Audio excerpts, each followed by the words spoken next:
Light disguise can be something as simple as a wig, maybe some facial hair, maybe some glasses, not a big deal. The other extreme is advanced disguise that you would use for up close and personal for an extended period of time, where the person you were talking to would have no idea that you were not in true face.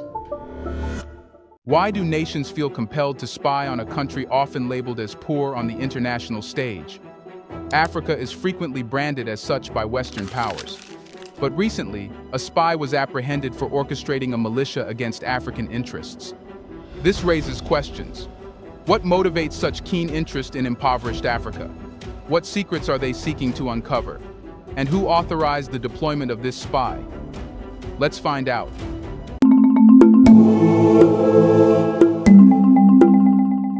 A U.S. spy has been arrested in Africa. But over what? How did the spies get a chance to exist with no problem in Africa?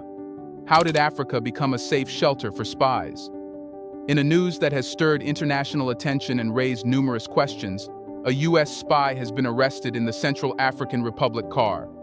The incident sheds light on the interplay of espionage, international politics, and local conflicts that have made Africa, particularly the CAR, a fertile ground for covert activities. To understand how spies could operate with such impunity and why Africa, and the CAR specifically, became a haven for espionage, we need to delve into the region's tumultuous history and the broader geopolitical dynamics at play. Since 2013, the Central African Republic has been engulfed in one of the most severe security crises on the African continent. Although the nation has faced instability and violence since its independence in 1960, the current conflict marks a new level of intensity and devastation.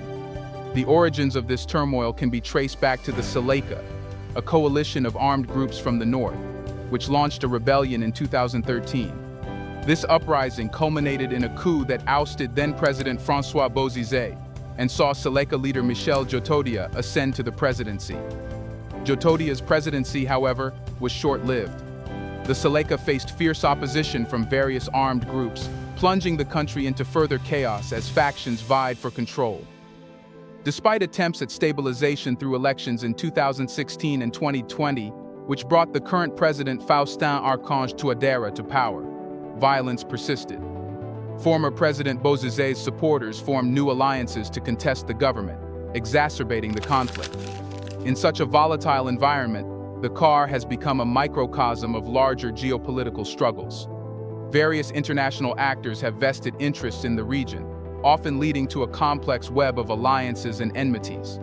For Western nations like the United States, the primary concerns often revolve around regional stability and countering the influence of rivals like Russia and China. These strategic interests necessitate a presence on the ground, sometimes in the form of covert operatives. Espionage in Africa is not a new phenomenon. During the Cold War, African nations were battlegrounds for influence between the US and the Soviet Union. The end of the Cold War did not diminish Africa's strategic importance. Instead, new actors and new motives emerged. The proliferation of violent groups, the discovery of valuable natural resources, and the increasing involvement of emerging powers like China have all contributed to making Africa a hotspot for espionage activities. The CAR, with its ongoing conflict and weak state structures, presents an ideal environment for spies to operate. The chaos provides cover, and the lack of strong governmental oversight means that foreign operatives can act with relative ease. This situation is exacerbated by the presence of multiple armed groups, each with its agenda and often with external backers. In such a fragmented landscape, intelligence operations can flourish, as there are numerous factions to exploit and manipulate. The arrest of the U.S. spy in the CAR highlights the delicate balance of power and the intricate dance of espionage in the region. It raises questions about the objectives of such operations. What was the spy's mission? Was it related to counterinsurgency, gathering intelligence on rival nations' activities, or something else entirely? We will talk about that later. Let's first address how slowly the Western powers got hold of Africa. To understand how the Western powers, particularly France, slowly gained a foothold in Africa, and the implications of this influence on the Central African Republic CAR, we need to delve into the historical context and the dynamics of colonialism and its aftermath. The The story of Western intervention in Africa is one of gradual encroachment, strategic manipulation, and enduring legacies of control over resources and political power. France, as the former colonial ruler of the Central African Republic, has historically exerted significant influence over the country's leadership and policies.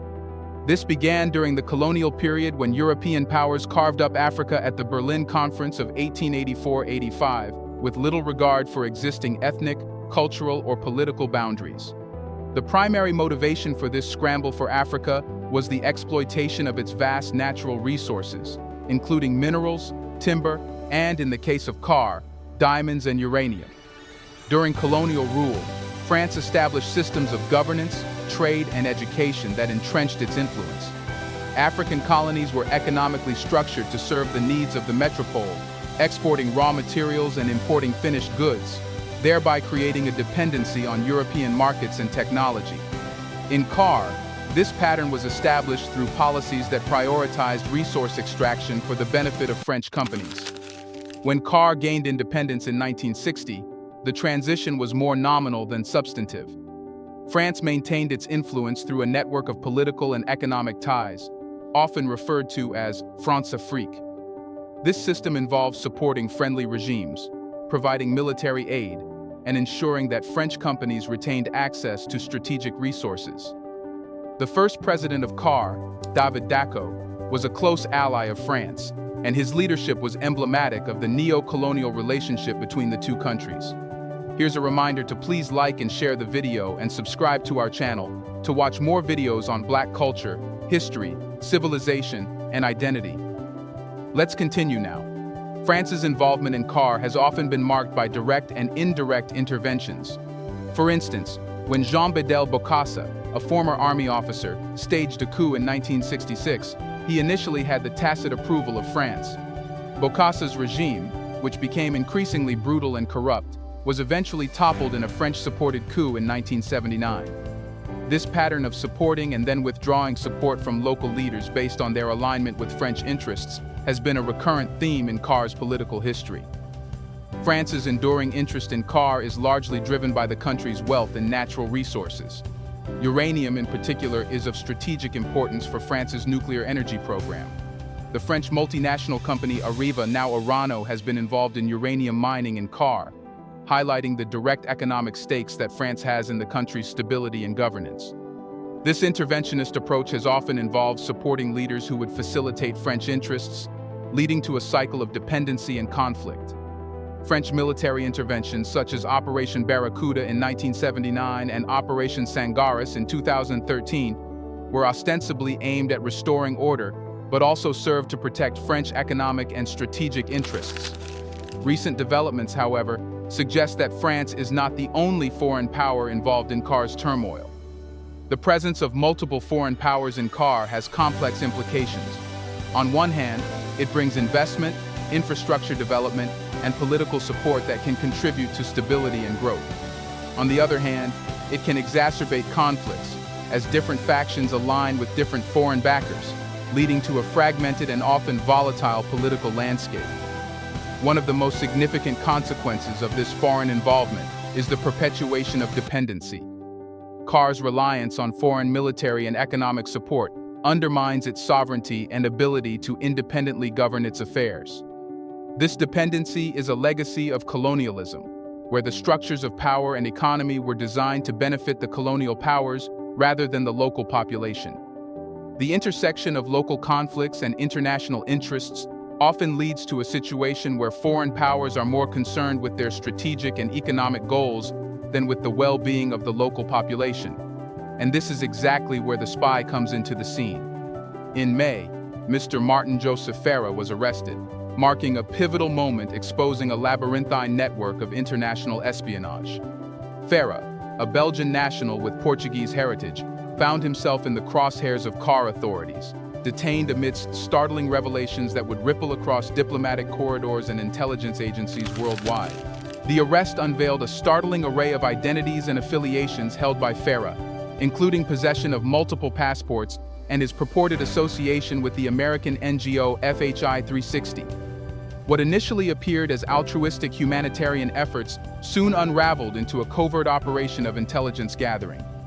Under the guise of aid and development work, FARA clandestinely sourced and disseminated critical governmental intelligence to militant factions within CAR.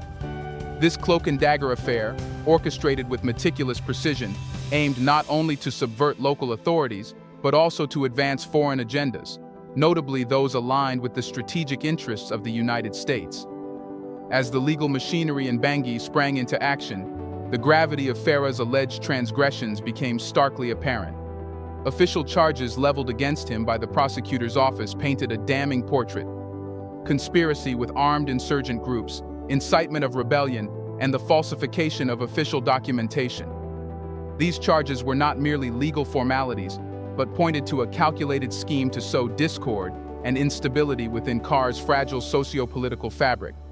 Central to the prosecution's case was evidence linking FARA directly to Ali Darassa, a figurehead of the Union for Peace in the Central African Republic (UPC). This connection illuminated a broader strategy: the consolidation of disparate militant factions under a unified banner driven by potent political motivations. The envisaged amalgamation of these groups posed an ominous specter, threatening to unleash renewed waves of violence and upheaval across the nation. The intricate threads of FARA's espionage activities underscored a sobering reality: the vulnerability of post-conflict societies to external manipulation and covert interference. His alleged machinations were not confined to mere intelligence gathering, but represented a calculated attempt to redraw CAR's political landscape in favor of external actors. This subversive agenda, camouflaged beneath the veneer of humanitarianism, laid bare the perilous intersections where altruistic intent intersected with geopolitical actions. During his arrest by CAR defense and security forces, along with Russian specialists, Mr. FARA was found in the village of Zio in the Haute-Koto prefecture. He possessed 2 passports with different names and nationalities. Interrogations revealed that he worked for FHI 360 and was collecting intelligence on government operations to aid militant groups. Further investigations disclosed that Mr. FARA had incited residents against the current authorities and offered money to members of the anti-Balaka militia to convince them to work for the U.S. government. The data obtained from his phone showed that his mission was to destabilize CAR for American interests. Contact information for Ali Darassa and evidence of efforts to recruit various local militias, including the Azande militia, were also found. Authorities indicated that the new armed group intended to unify various factions from different countries in the region, creating a significant militant political unit on the African continent. This revelation highlights the extensive and systematic approach taken to destabilize the nation. But why would a nation send spies through NGOs? The practice of utilizing non-governmental organizations and NGOs for covert intelligence operations is not without historical precedent, as evidenced by documented cases that shed light on the dual role these organizations can unwittingly play on the global stage. A notable example surfaced in a 2015 Intercept report, exposing how the U.S. Department of Defense leveraged humanitarian organizations to gather intelligence in hostile environments, notably in regions like North Korea.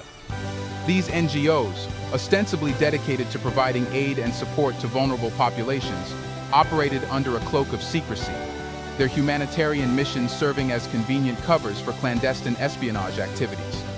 Such revelations underscore the inherent risks faced by humanitarian workers and the ethical dilemmas posed by the exploitation of their noble missions for strategic gain. In the context of the Central African Republic CAR, a nation scarred by decades of internal strife, the ramifications of foreign espionage through NGOs are particularly pronounced. CAR grapples not only with socio-economic challenges and internal divisions, but also with the insidious influence of external actors seeking to manipulate its fragile political landscape. The deployment of spies under humanitarian guises exacerbates existing tensions, fueling distrust between local communities and government authorities, while undermining efforts towards sustainable peace and development. The strategic rationale behind such espionage operations often revolves around gaining strategic advantage, intelligence gathering, and exerting influence over local political dynamics. For powerful nations, especially those with vested interests in resource-rich or geopolitically strategic regions like CAR, the ability to gather real-time intelligence through ostensibly neutral NGOs presents a tempting opportunity. By infiltrating humanitarian missions, intelligence agencies can monitor local developments, assess security threats, and potentially influence key decision-makers, all under the guise of altruistic assistance. Moreover, the use of NGOs as fronts for espionage underscores broader challenges in international diplomacy and humanitarian ethics. It blurs the lines between humanitarian aid and geopolitical actions, complicating efforts to uphold principles of neutrality and non-interference in sovereign affairs. The exploitation of humanitarian organizations not only compromises their credibility, but also undermines global efforts to foster trust and cooperation in humanitarian crises. In CAR, where the scars of conflict run deep and the humanitarian needs are acute, the infiltration of NGOs for espionage purposes poses grave ethical and practical challenges. Beyond the immediate implications for national security, such covert operations can erode local trust in international aid efforts, hindering the delivery of vital services to vulnerable populations and perpetuating cycles of instability. The consequences reverberate across humanitarian sectors, prompting calls for stringent oversight and accountability measures to safeguard the integrity of humanitarian missions against external manipulation. The case of Mr. Martin Joseph Farah, the Belgian national implicated in espionage activities in CAR, serves as a poignant illustration of these complex dynamics. His alleged role in using an American NGO as a cover for intelligence gathering underscores the vulnerabilities inherent in humanitarian operations conducted in conflict zones. The fallout from his arrest not only highlighted the risks faced by humanitarian workers, but also prompted soul-searching within the international community regarding the dual-use dilemma of NGOs in conflict settings.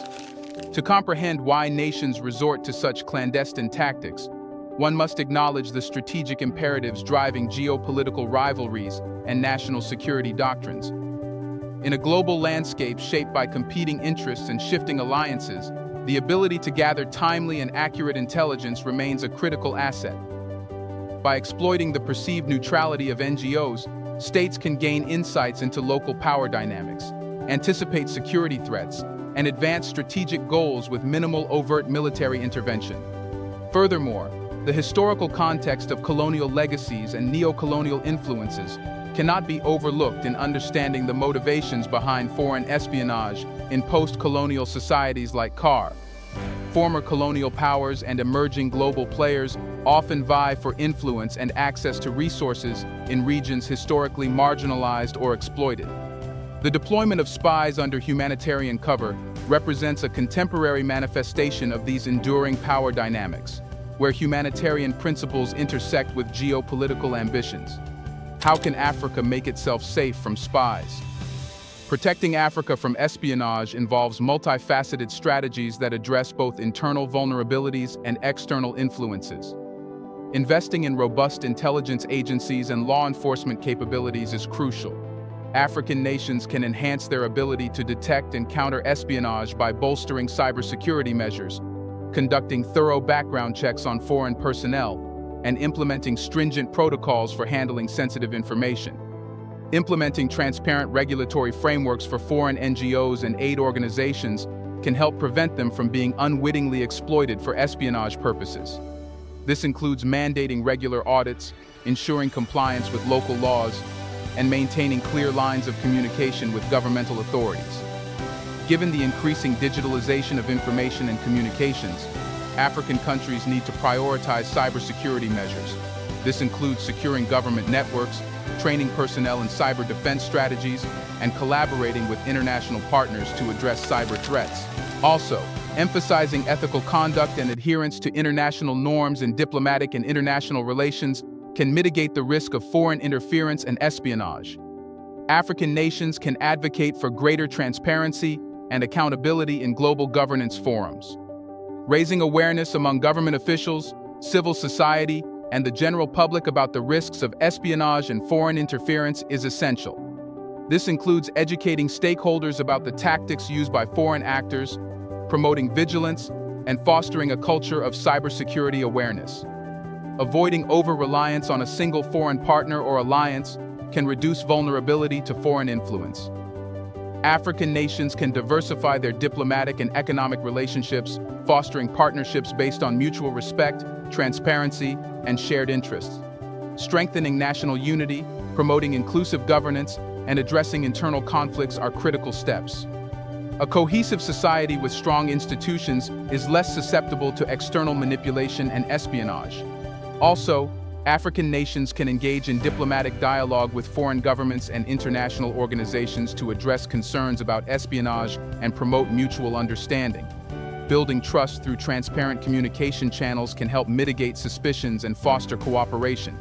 By implementing these strategies, African nations can enhance their resilience against espionage and foreign interference while safeguarding their sovereignty, national security, and development interests. Do you think the countries that hate watching Africa grow will ever stop spying? Why can't they have peace by focusing on their affairs? Let us know in the comments section. Will the nation ever stop hating Africa?